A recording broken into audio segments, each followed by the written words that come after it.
bura mano mar Mackenzie wabiro bedo kwa tudre kod jafombo mar Francis Mtalaki hekinde babiro kapod wadhi nyime gi chenro makama.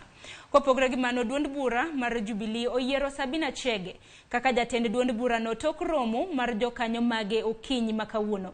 Gikwedo notice mane ochiw giko dwe mokalo e romo mane gichwalo ni onge jakanyo moramora maromo kokalo lalruok mabende ne otim. Gimedo ni jatend piny machon Uhuru Kenyatta ok nyal tayo duond buche no kaluwore koda okang' makamano kabende giwacho ni en jatend duond bura no kendo tamne ni oserumo.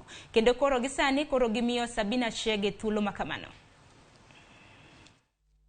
By operation of Section 6(1) of the Presidential Retirement Benefit Act, which requires that a retired president shall not hold any office in any political party for more than 6 months after ceasing to hold office as president, the former party leader ceased to hold office as a party leader of Jubilee in March 2023.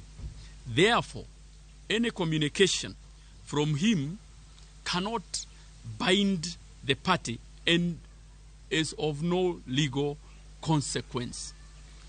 In light of the above, this meeting has made the following resolutions: that the notice issued by the former party leader purporting to convene an NDC on the 22nd of May 2023 is hereby suspended, and the matter is referred to the Internal Dispute Resolution Committee for their further action. That the office of the party leader of Jubilee Party is hereby declared vacant. 7, that pending the convening of the Special National Delegates Convention, the Honorable Sabina Chege will be the acting party leader of Jubilee Party. Kama chama cha Jubilee tunafuata katiba ya chama chetu.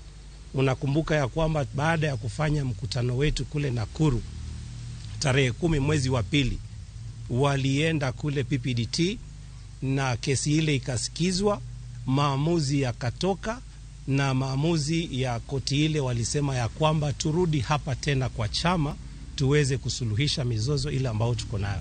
Lakini ni jambo la kusikitisha ya kwamba hawaheshimu ile